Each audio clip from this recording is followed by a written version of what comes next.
Greetings, my name is Jesus Viloria. I am the lead developer of the simulator. I have the task of writing the codes needed to make possible our interactions with the different components of the sim. I have also the task of implementing the peripherals needed to operate each of the components of the simulator. Such peripherals are the Oculus Rift, the Leap Motion, and a PlayStation 4 controller. The Oculus Rift is a virtual reality headset. It is able to give the perception of depth due to its stereoscopic capabilities. It gives a better immersion and depth to the simulator, providing the user the feeling of being inside of the marine terminal operating the arms, perceiving the correct proportions and size of the element of the virtual world.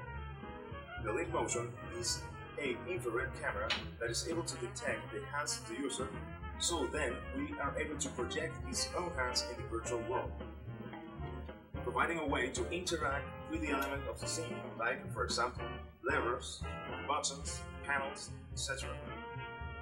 Next is the PlayStation 4 controller. Use it to move the marine loading arms as the real radio control does.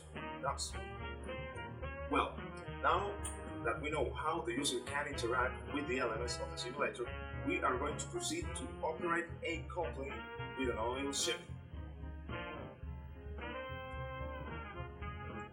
We developed the application using a video game engine called Unity. Unity has the elements needed to apply physics to the simulator using an NVIDIA's SDK called Physics that is able to provide different functions and elements to make possible a full physics simulated movement of the marine loading arm.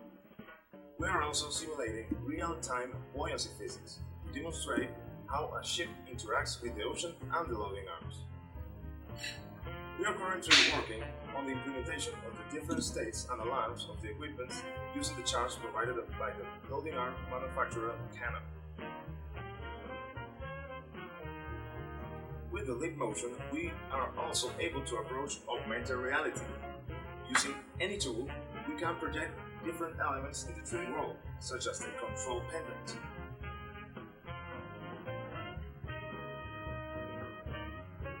The user is able to touch the buttons of the element with his own hands in order to move the loading arm.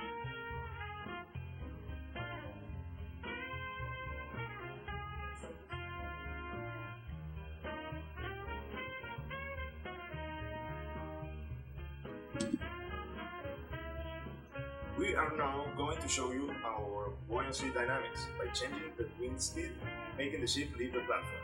But first, we need to do a coupling.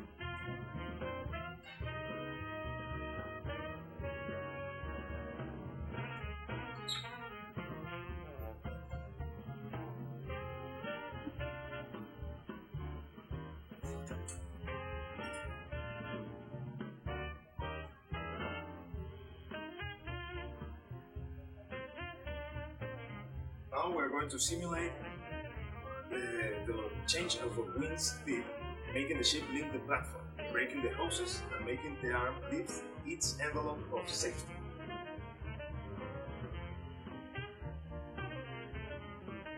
This, of course, is going to activate the trigger, an alarm that is going to activate the emergency release coupling. We are currently working on the whole sets of states and alarms of the system to implement in the simulator.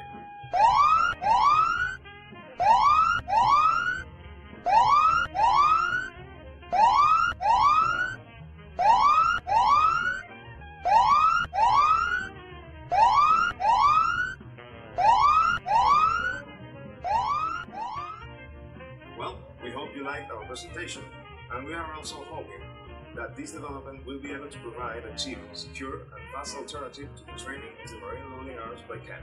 Thank you very much.